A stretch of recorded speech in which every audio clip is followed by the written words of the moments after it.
नमस्कार दोस्तों, आपका हार्दिक स्वागत है बिब्लियोफाइल के डिजिटल प्लेटफॉर्म पर। मैं दिनकर राणा हमेशा की तरह आपका स्वागत करता हूं और फिर से एक नया वीडियो लेकर आया हूं। देखिए, इसका पहला क्वेश्चन देखते हैं।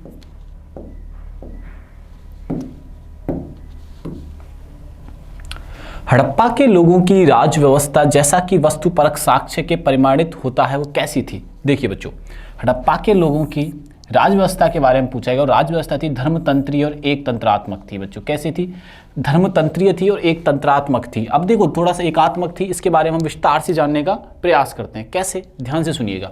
हड़प्पा सभ्यता, मैं इसका एक बार कलर चेंज कर लेता हूं। हाँ जी, देखिएगा हड़प्पा सभ्यता।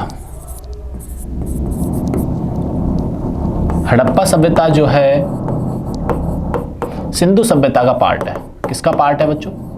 सिंधु सभ्यता का ये पार्ट है। ये बात आप लोग यहाँ से ध्यान रखना। अब सिंधु सभ्यता का पार्ट है, कब से कब तक टाइम पीरियड रहता है? 2500 ईसा बीसी से ईसा पूर्व, जिसको बोलते हैं हम लोग 1750 बीसी, यानी कि ईसा पूर्व का ये टाइम पीरियड इसका होता है। किसकी बात कर रहे हैं अभी हम लोग? हम सिंधु सभ्यता की बात यहाँ से कर रहे हैं। ये बात आप लोग यहाँ से ध्यान रखना, यानी कि हड़प्पा सभ्यता। दूसरी बात, इसमें देखो दो चीज़ और मैं आपको बहुत स्पेशल चीज़ बताने वाला हूं कि जैसे आपसे कोई क्वेश्चन ये पूछ ले कि भैया पाकिस्तान में सबसे बड़ा क्षेत्र कौन सा है।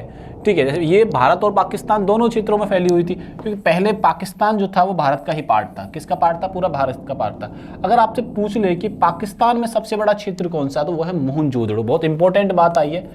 पाकिस्तान में सबसे बड़ा क्षेत्र, पाकिस्तान में सबसे बड़ा क्षेत्र, लार्जेस्ट एरिया की अगर बात की जाए तो कौन सा है? वो है मोहनजोदड़ो। मोहनजोदड़ो। और भारत में सबसे बड़ा कौन सा है? वो है राखीगढ़ी। भारत में सबसे बड़ा क्षेत्र कौन सा है वालों को? राखीगढ़ी है। कौन सा है? राखीगढ़ी।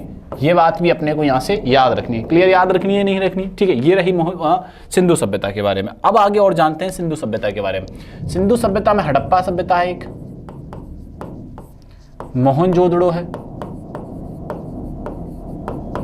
एक, क्या बच्चों? मोहनजोदड़ो है, कालीबंगा है, राखीगढ़ी है, लोथल है, धौलावीरा है, चंद्रहुदड़ो है। ये सारे पार्ट है इसी के। ये सारे पार्ट किसके बच्चों? इसी के। बाई चांस एक दो मिस हो गई हो तो ध्यान रखिएगा, ठीक है ना। तो ये सारे के सारे पार्ट किसके हैं बच्चों? हड़प्पा सभ्यता के हैं। यानी आपसे पूछ लिया जाए डॉकयार्ड के बारे में, तो डॉकयार्ड कहाँ मिले हैं? आपसे पूछ लिया जाए अनागार कहाँ मिले हैं, तो आपको अनागार बताना है। आपसे पूछ ले कि स्नानागार कहाँ मिले हैं, ये भी आपको बताना है। स्नानागार और अनागार का जो आकार था वो त्रिभुजाकार और वर्गाकार का, ट्रायंगुलर और रेक्टेंगुलर था, त्रिभुजाकार और आयताकार था। ठीक है, मनके के भी अपन को यहाँ पे क्या मिले हैं? सबूत मिले हैं, मनका। ठीक है ना, ये बात आप लोग। काली चूड़ियों की बात की तो कालीबंगा, काली चूड़ियों के भी अवशेष मिले हैं, काली चूड़ियों के भी अवशेष मिले। ऐसे करके हमें यहाँ पे अवशेष मिले हैं। ठीक है, यानी कि खेतीबाड़ी के भी अवशेष मिले हैं हमें यहाँ से, खेतीबाड़ी के भी अवशेष मिले हैं। तो ये सारे पॉइंट हमें यहाँ से बच्चों याद रखने। वॉइस क्लियर है ना सभी को? ये सारे पॉइंट हमें यहाँ से याद रखने हैं। क्लियर है हड़प्पा सभ्यता के बारे में? ठीक, हाँ, आवाज़ क्लियर है एकदम? ओके है सब। चलिए नेक्स्ट चलते हैं। भारत पाकिस्तान दोनों में ये फैली हुई थी। आयोडीनीकृत नमक क्या है? तो ये potassium, mix of potassium iodide and common salt, यानी कि पोटेशियम आयोडाइड और साधारण नमक का ये मिश्रण है। ये बात आप लोग यहाँ से ध्यान में रखिएगा। चलिए नेक्स्ट क्वेश्चन करते हैं। वह युक्ति कौन सी है जो TV set, computer, radio set में विद्युत आवेश के संग्रह के लिए प्रयुक्त होती है? तो वो होती है कैपेसिटर। ठीक है, कौन सा होता है बच्चों? संधारित्र होता है। ये बात आप लोग यहाँ से ध्यान रखना। वह युक्ति कौन सी है जो टीवी सेट, कंप्यूटर, रेडियो में विद्युत आवेश के संग्रह के लिए प्रयुक्त होती है? ये बात आपको यहाँ से याद रखनी। चलो अब मेन मुद्दे की बात पर आते हैं। निम्नलिखित में से कौन सा एक भारत के नागरिक का मूल कर्तव्य नहीं है? भारत के नागरिक का मूल कर्तव्य नहीं है। ठीक है, अब मूल कर्तव्य की जो बात आती है फंडामेंटल ड्यूटी, तो सबसे पहले यही क्वेश्चन आ जाता है कि सर फंडामेंटल ड्यूटी जो है कहाँ से ली गई थी? तो सोवियत संघ से ली गई थी। कहाँ से ली गए थे बच्चों? सोवियत संघ से लिया गया था, सोवियत संघ। पहला क्वेश्चन तो ये आंसर हो जाता है। दूसरा, कौन से भाग में है सर? ये 4th भाग के पार्ट ए में है, ये बात आप लोग याद रखना, ठीक है। 4th। और दूसरी बात, यहाँ से आगे जब हम चलते हैं तो अमेंडमेंट जो संशोधन हुआ था, संविधान संशोधन जो होता है बच्चों, कब होता है? 42वां अमेंडमेंट होता है 42वां। तो उसका बारे में हमें यहाँ से ध्यान रखना। कौन से के बारे में पूछ लिया जाए कि फंडामेंटल राइट को लेकर कौन सा संशोधन हुआ था, वो कौन सा था बच्चों? 42वां संविधान संशोधन हुआ था। कब हुआ था? 1976 में हुआ था। ये बात आप लोग यहाँ से ध्यान रखना। ईयर भी आपको यहाँ से याद रखनी है, ईयर के बारे में याद रखना है 1976। तो हमसे पूछा जा रहा है कि जैसे मौलिक अधिकार है, इनमें से कौन सा मौलिक अधिकार नहीं है? हमसे क्या पूछा जा रहा है कि इसमें कौन सा मौलिक अधिकार नहीं है? चलो उनको जानते हैं एक एक करके।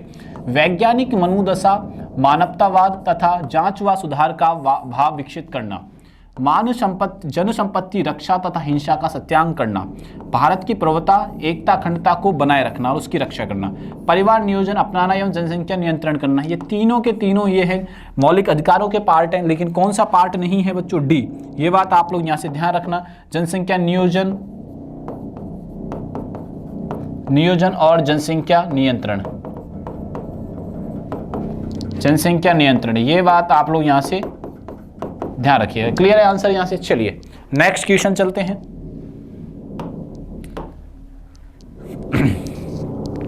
जहां नदी मुड़ती है, नदी तट पर सबसे कमजोर होता है। ऐसा इसलिए है क्योंकि हमसे पूछा जा रहा है, the river bank is weakest where the river turns this because water. देखो जैसे ही मोड़ आता है, मैं एक नेक्स्ट पेज लेते हैं। जैसे देखो नदी ऐसे बह रही है,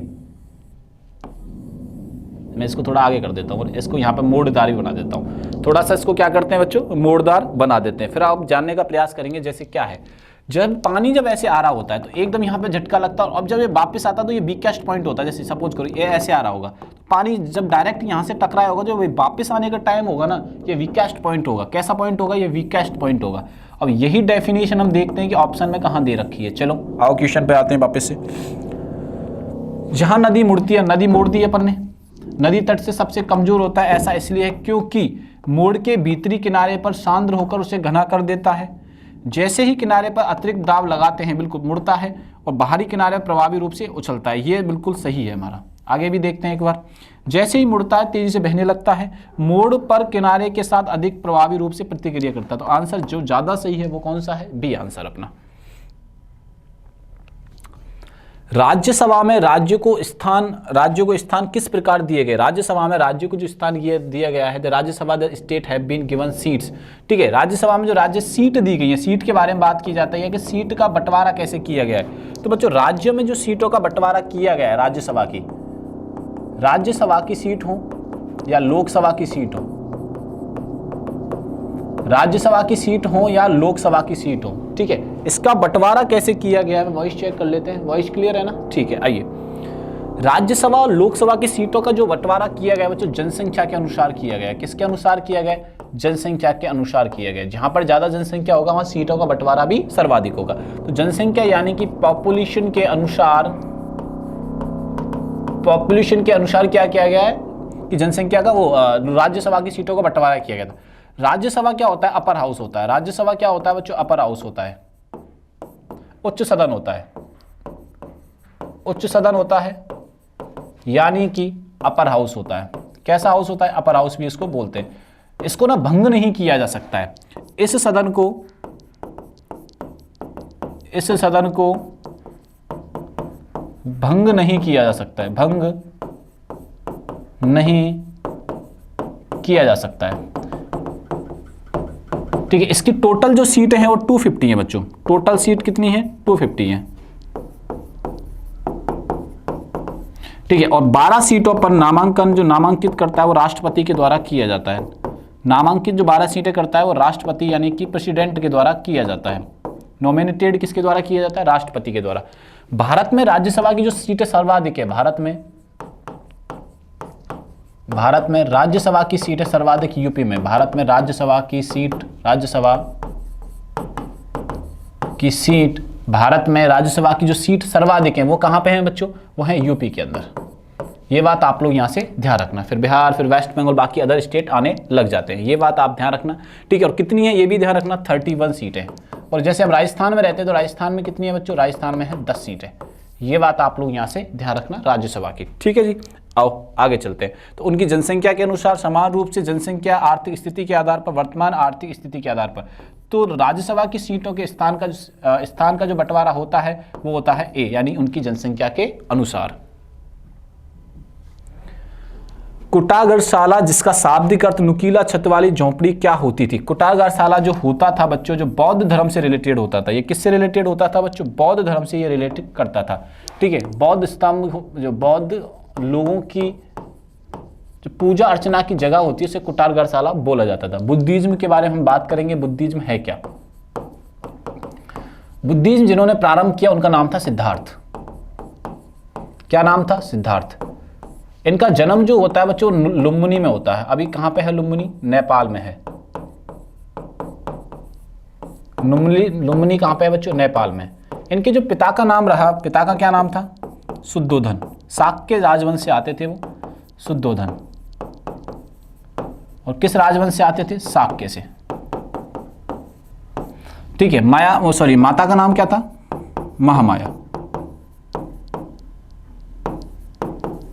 लेकिन उनका पालन पोषण उनकी मौसी गौतमी ने किया था। यह बात आप लोग यहां से ध्यान रखना। अब इनके बेटे का नाम क्या था बच्चों? राहुल। इनके बेटे का नाम क्या था बच्चों? राहुल। ये बहुत इंपॉर्टेंट बात है, ठीक है। ये बात आप लोग यहां से ध्यान रखना। इनकी वाइफ का क्या नाम था? वाइफ का क्या नाम था? यशोधरा। बेटे का नाम लिखो राहुल। इनका फैमिली परिचय पूरा हो जाएगा। और पत्नी का जो नाम था वो क्या था? यशोधरा। ये बात आप लोग ध्यान रखना सिद्धार्थ के बारे में, ठीक है जी। आगे बढ़ते हैं। हाँ, इसका आंसर क्लियर कर लेते हैं। पशुओं के, इसको एक सेकेंड, हाँ, पशुओं के रखने जाने का स्थान, एक स्थान जहां बौद्ध भिक्षुओं के बीच बौद्धिक वाद विवाद होता हो, ये है इसका मतलब। सारागासो सी इज कैरेक्टराइज बाई, तो ये इसकी सारागासो सागर की क्या विशेषता है? तो पहले मैं आपको बता दूं, ये जो सागर है वो अटलांटिक का पार्ट है बच्चों। किसका पार्ट है? अटलांटिक का पार्ट है, ठीक है। इसकी जो विशेषताओं में सबसे इंपॉर्टेंट है वो है प्रारूपिक समुद्री वनस्पति। कौन सा है? प्रारूपिक समुद्री वनस्पति। ये बात आप लोग यहां से ध्यान रखिएगा। चलिए नेक्स्ट क्वेश्चन करते हैं। निम्नलिखित में से कौन सी किताब मुगल शाही परिवार की एक महिला ने लिखी है? वो लिखी है हुमायूंनामा, गुलबदन बेगम ने। किसने लिखी है बच्चों? ठीक है, मुगल एम्पायर की जो प्रारंभ होती है, मुगल साम्राज्य, मुगल साम्राज्य की जिस व्यक्ति ने नींव रखी, क्या नाम था? बाबर।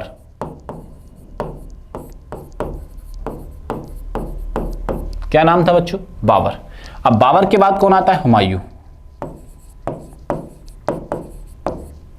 कौन आता है बच्चों? हुमायूं। और हुमायूं की सिस्टर गुलबदन बेगम ने लिखा था हुमायूंनामा।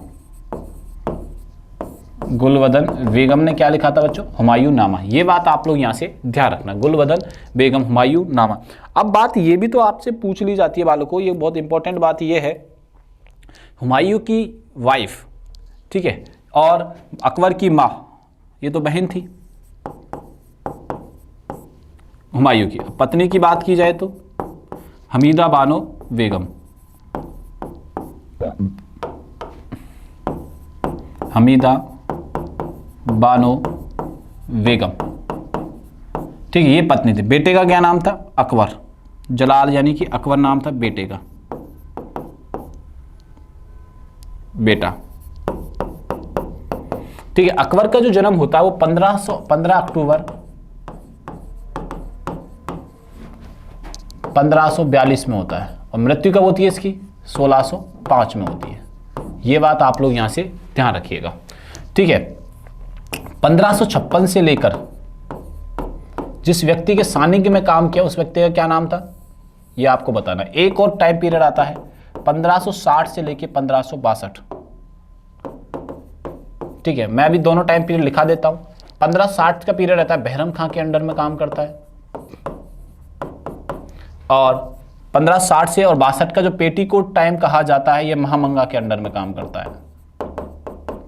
इसे पेटीकोट टाइम भी कहा जाता है। ये नॉर्मल बातें हैं, इनके बारे में याद रखना। इसके बाद इसका बेटा आता है जहांगीर, फिर शाहजहां और फिर औरंगजेब। औरंगजेब के बाद मुगलिया सल्तनत का पतन होना प्रारंभ हो जाता है। उसके पीछे कारण एक औरंगजेब भी था। ये बात आप लोग यहाँ से ध्यान रखिएगा। चलिए नेक्स्ट क्वेश्चन, पिछले वाला क्वेश्चन का आंसर हो गया ना, हुमायूंनामा। यदि पृथ्वी पर वायुमंडल नहीं होगा तो दिन और रात के बीच तापमान चरम होगा, बढ़ेगा या घटेगा? सुनिएगा, अगर पृथ्वी पर वायुमंडल नहीं है, मैं बात कर रहा हूं पृथ्वी पर अगर वायुमंडल नहीं है तो क्या होगा? वायुमंडल नहीं होगा तो जीवन भी नहीं होगा। पहली बात तो सिंपल बात तो ये है, वायुमंडल नहीं होने पर जीवन नहीं होगा, पहले आसान भाषा में ये, ठीक है। और सूर्य से आने वाली जो परावैंगनी किरणें हैं, सूर्य से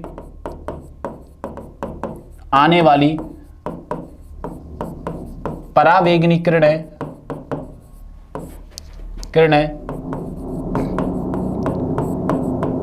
नुकसान पहुंचाएंगी,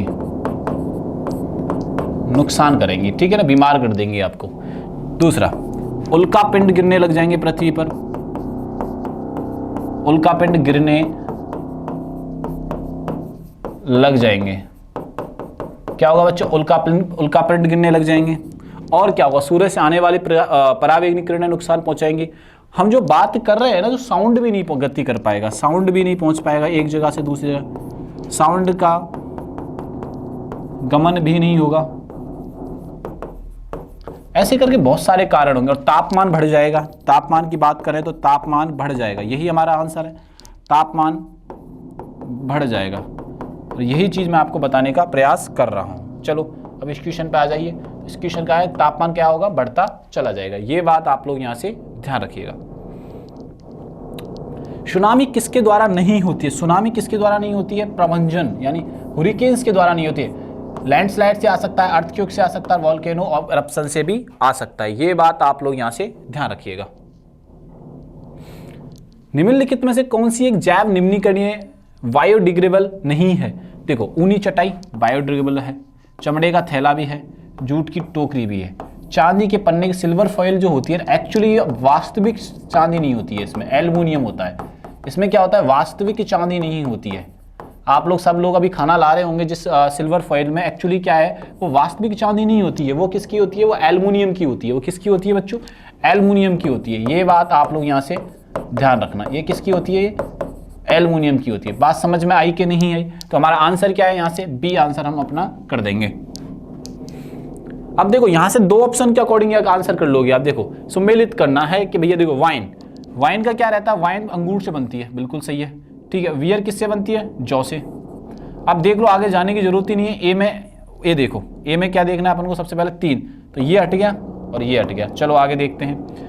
बी में क्या है? 1, बी में 1 ये नहीं है, तो आंसर हमारा क्या हो गया? यहाँ से सी हो गया। आगे जाने की कोई भी आवश्यकता अपने को नहीं थी। निम्नलिखित में से कौन सा पौधा वाहनों के प्रदूषक को अवशोषित करने के लिए सामान्यतः सड़क के साथ साथ उगाया जाता है? तो वो है नीम, ठीक है। बाकी भी है, लेकिन सबसे ज्यादा इफेक्टिव जो डालता है वो नीम का पौधा होता है। बच्चों ध्यान रखना, पौधा वाहनों से, पौधा क्या करता है? वाहनों से, वाहनों के प्रदूषकों को, वाहनों के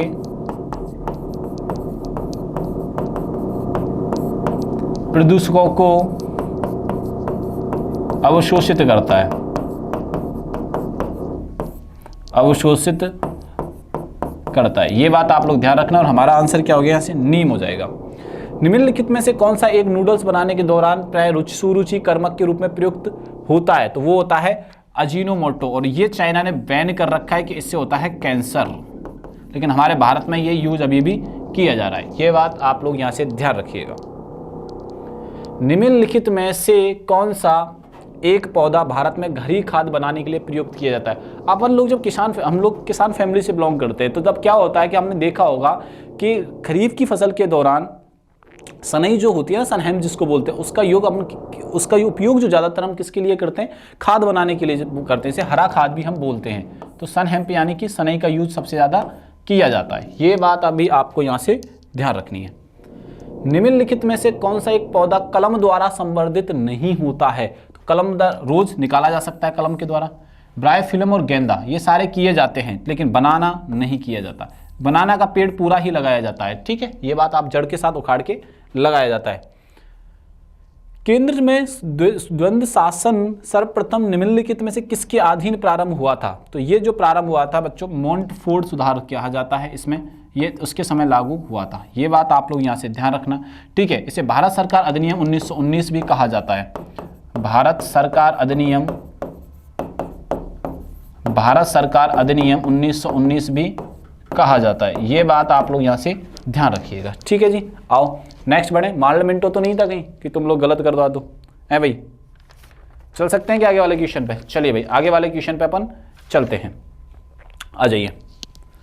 राजा राममोहन राय की मृत्यु के पश्चात ब्रह्म समाज दो अनुभागों में विभक्त हो गया। भारत का ब्रह्म समाज, आदि ब्रह्म समाज, इन दोनों अनुभागों के नेता क्रमशः कौन थे? तो इनके थे केशव चंद्र सेन और देवेंद्र चंद्र नाथ। कौन थे? केशव चंद्र सेन और देवेंद्र नाथ थे, ठीक है। अब बात आती है ब्रह्म समाज। ब्रह्म समाज निरंकारी है। ब्रह्म समाज किसके बारे में बताता है? ये निरंकारी समाज के बारे में बता देता है, ठीक है। बोला ईश्वर एक है, ठीक है। ये जाति प्रथा को प्रमोट नहीं करता है। जाति प्रथा को क्या नहीं करता बच्चों? ये प्रमोट नहीं करता है, प्रमोट नहीं करता है। ये बोलता है कि आपका कल्याण होगा, आप अपने कर्मों पर ध्यान दें, कल्याण होगा, आप अपने कर्मों पर ध्यान दें, ठीक है। अंधविश्वास वाली चीज़ों से बहुत दूर जाने की कोशिश करता है। तो इसमें जो विभक्त होता है वो कौन थे? केशव चंद्र सेन और देवेंद्रनाथ टैगोर। चलिए नेक्स्ट क्वेश्चन करते हैं। रक्त समूह की खोज किसने की थी? तो 1901 में रक्त की समूह की खोज की थी लैंड स्टीनर ने, ठीक है। रक्त समूह डिपेंड करता है एंटीजन और एंटीबॉडी पर, एंटीजन एंड एंटीबॉडी पर। यह बात आप लोग यहां से ध्यान रखना, ठीक है। तो आंसर हमारा क्या हो जाएगा? यहां से सी आंसर हमारा हो जाएगा। रिलायंस इंडस्ट्री और मेटा ने भारत में एंटरप्राइज एआई उत्पादों को विकसित करने के लिए कितने करोड़ रुपए का एक संयुक्त उद्यम बनाया? तो 855 करोड़ का एक संयुक्त उद्यम बनाया है रिलायंस इंडस्ट्री। रिलायंस इंडस्ट्री के जो संस्थापक कहे जाते हैं वो धीरूभाई अंबानी कहे जाते हैं। कौन है इनका नाम? धीरूभाई अंबानी। और मेटा यानी कि फेसबुक, मेटा यानी क्या बच्चों? फेसबुक। फेसबुक के जो संस्थापक कहे जाते हैं वो कौन कहे जाते हैं? Mark Zuckerberg. तो आंसर हमारा क्या हो जाएगा? यहां से सी आंसर हो जाएगा। 9 अक्टूबर 2025 से भारतीय रिजर्व बैंक के नए कार्यकारी निदेशक के रूप में किसे नियुक्त किया गया? तो यह नियुक्त किया गया सोनाली सेन गुप्ता को। किसको नियुक्त किया गया बच्चों? सोनाली सेन गुप्ता को नियुक्त किया गया है। Who has been appointed as the first ever female Archbishop of Canterbury succeeding Justin Welby? Dame Sarah Mullally, ठीक है ना। Elizabeth Brown, Mary Davidson, Angela Martin. तो आंसर हो जाएगा डैम सारा मुल्ली। किस कंपनी ने व्यवसाय के लिए भारत का पहला ई-रुपी वाउचर जारी करने वाला प्लेटफॉर्म लॉन्च किया? तो वो है कोटो पे। कौन सा है बच्चों? कोटो पे। द्विपक्षीय नौसैनिक अभ्यास समुद्र शक्ति 2025 किन दो देशों के मध्य आयोजित किया गया? तो यह आयोजित किया गया है भारत और इंडोनेशिया के मध्य। किसके मध्य? भारत और इंडोनेशिया के मध्य। ऐसे करके बच्चों हमने 25 क्वेश्चंस करे, उनसे रिलेटेड ऑप्शंस के बारे में जाना। वीडियो अच्छा लगे तो शेयर करिएगा और चैनल को सब्सक्राइब करना नहीं भूलना है। तब तक के लिए थैंक यू, धन्यवाद।